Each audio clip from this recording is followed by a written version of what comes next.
Oras, hatod ka na to sa Camel Soy Sauce. Iyong mata ay mahalin. Tayo na sa Executive Optical. Executive Optical. Ang practical.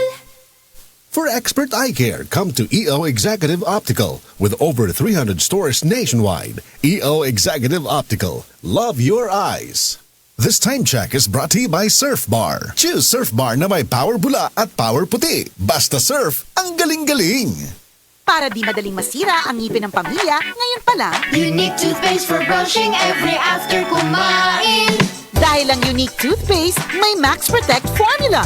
Ngipin ay Max Alaga. Max Protectado pa. Helps stop cavities even before they start, while keeping breath fresh with regular use. Unique toothpaste for brushing para siguraduhin ngipin ay Max Alaga. Max Protectado pa. Unique. Max Alaga, Max Protectado with unique toothpaste maximum fluoride protection. Manufactured by ACS Manufacturing. ISO certified world-class quality. ACS. Problema sa kwarta? Pensyonado ka pa?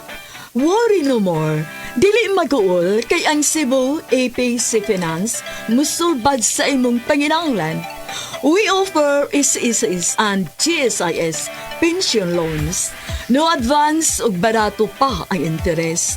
Way hassle sa requirements. Pas-pas tinud-anay ang serbisyo. Mabiabihon ang mga empleyado. Alang sa dugang kasayuran, tawag sa numero 0919-077-5938 o di ba 0919-077-5900 o pangitaa si Nada Oya.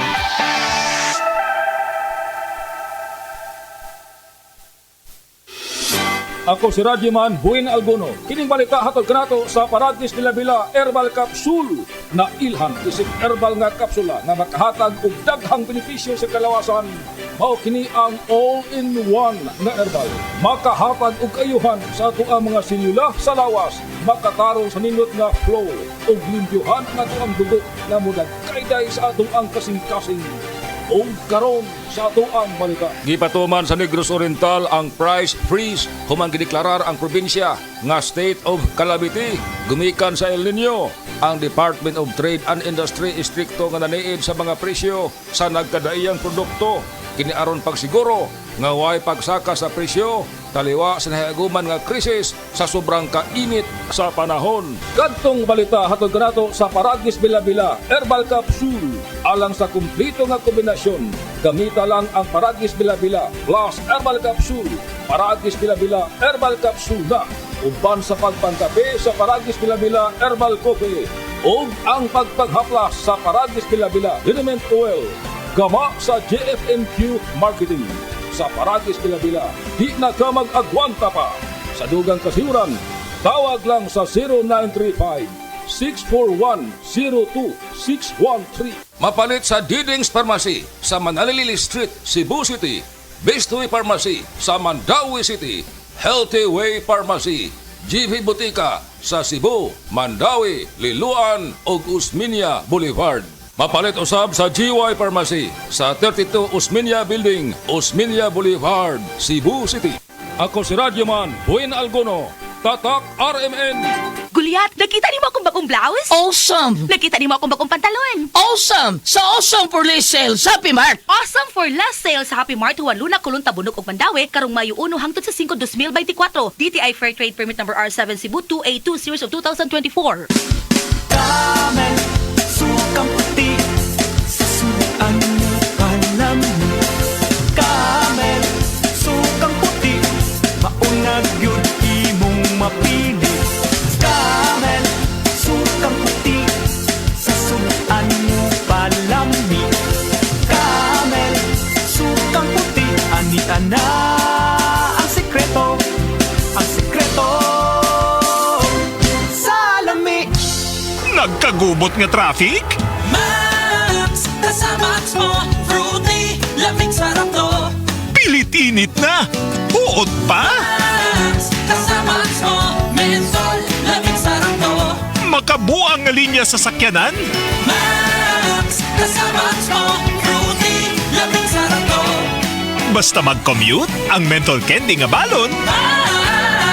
Available in honey lemon, cherry, fresh, o kuban pa. Menthol lamig sarap na laging kasamaks mo. We're building dreams and building lives together with Cebu Home and Builders Center. We'll live at ease with peace of mind together with Cebu Home and Builders Center. Step into a future that's brighter. Build a home of comfort and style with Cebu Home and Builders Center. Building together.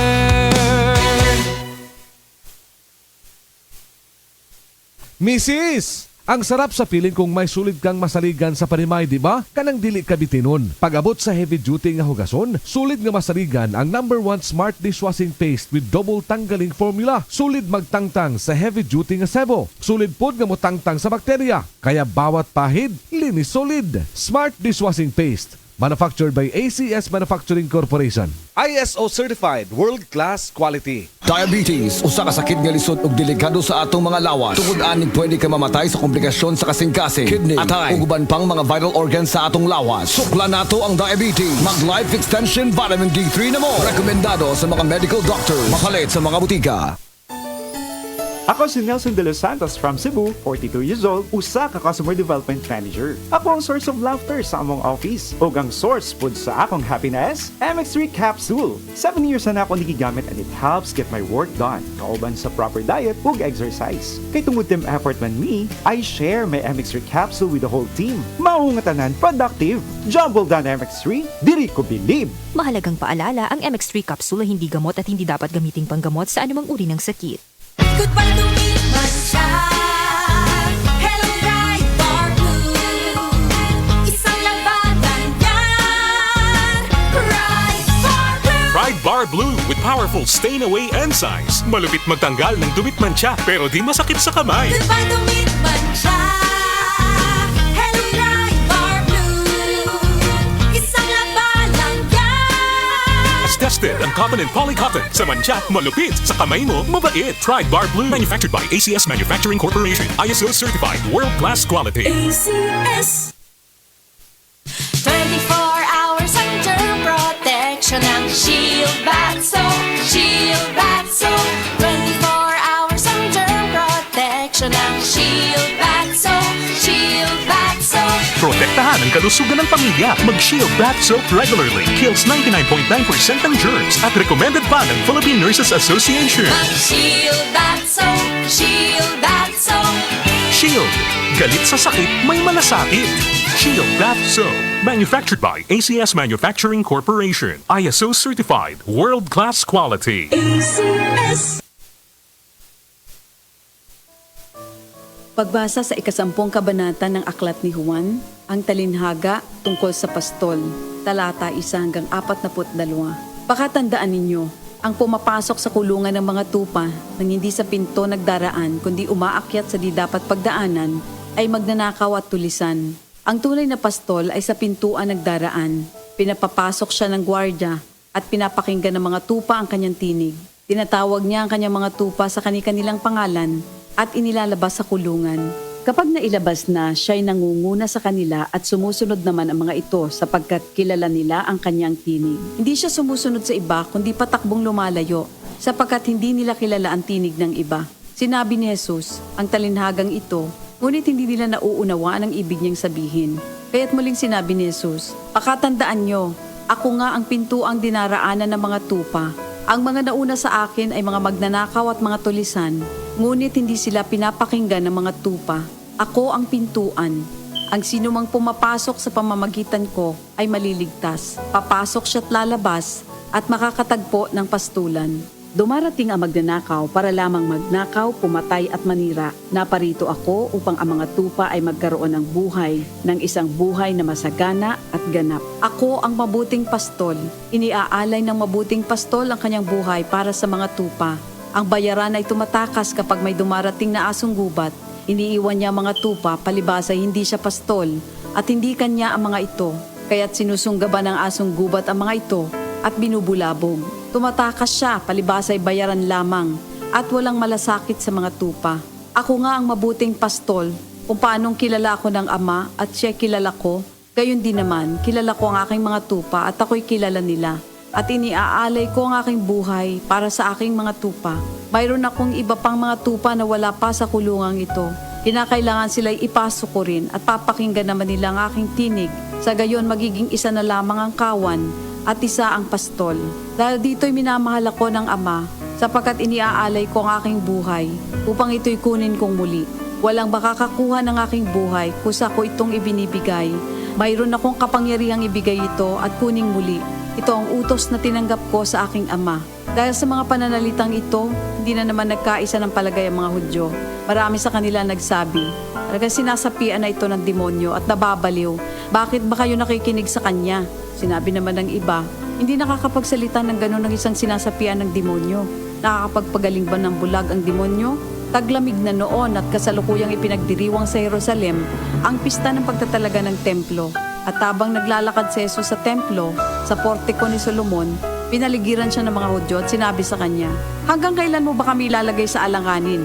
Kung ikaw nga ang Kristo, sabihin mo na ng tuwiran. At sumagot si Jesus, sinabi ko na sa inyo, ngunit ayaw ninyong maniwala. Ang mga ginagawa ko sa pangalan ng aking Ama ay nagpapatotoo tungkol sa akin. Ngunit ayaw ninyong maniwala sapagkat hindi kayo kabilang sa aking mga tupa. Nakikinig sa akin ang aking mga tupa. Nakikilala ko sila. Sumusunod sila sa akin. Binibigyan ko sila ng buhay na walang hanggan. Kailan may hindi sila mapapahamak at hindi sila maaagaw sa akin ninuman. Ang aking Ama na siyang nagbigay sa kanila, sa akin, ay lalong dakila sa lahat at hindi sila maaagaw ninuman sa aking Ama. Ako at ang Ama ay iisa. Ang mga pinuno ng mga Hudyo muling dumampot ng bato upang batuhin siya. Kaya't sinabi sa kanila ni Jesus, marami akong mabubuting gawang ipinakita sa inyo mula sa Ama. Alin ba sa mga ito ang dahilan at ako'y inyong gustong batuhin? Sumagot ang mga pinuno ng mga Hudyo, hindi dahil sa mabubuting gawa kaya ka namin babatuhin, kundi dahil sa paglapastangan mo sa Diyos, sapagkat nagpapanggap kang Diyos, bagamat tao ka lamang. Tumugon si Jesus, di ba nasusulat sa inyong kautusan? Sinabi ko, mga Diyos kayo. Mga Diyos ang tawag ng kautusan sa mga pinagkatiwalaan ng salita ng Diyos at hindi maaaring ipawalang bisa ang sinasabi ng kasulatan. Ako'y pinili at isinugo ng Ama. Paano ninyo ngayon masasabing nilalapastangan ko ang Diyos? Dahil sa sinasabi kong ako ang anak ng Diyos? Kung hindi ko ginagawa ang mga pinapagawa ng aking Ama, huwag niyo akong paniwalaan. Ngunit kung ang ginagawa ko ay ang mga ito, paniwalaan ninyo ang aking mga gawa kung ayaw ninyong maniwala sa akin. Sa gayon matitiyak ninyong nasa akin ang Ama at ako'y nasa Kanya. Kaya tinangka naman nilang dakwin si Jesus, ngunit siya'y nakaalis. Muling pumunta si Jesus sa ibayo ng Jordan sa pook na dating pinagbautismohan ni Juan. Habang naroroon siya'y maraming lumalapit sa Kanya. Sinasabi nila, si Juan ay walang ginawang himala, ngunit totoo ang lahat ng sinabi niya tungkol sa taong ito. At doon, maraming sumampalataya kay Jesus. Ito ang salita ng Diyos.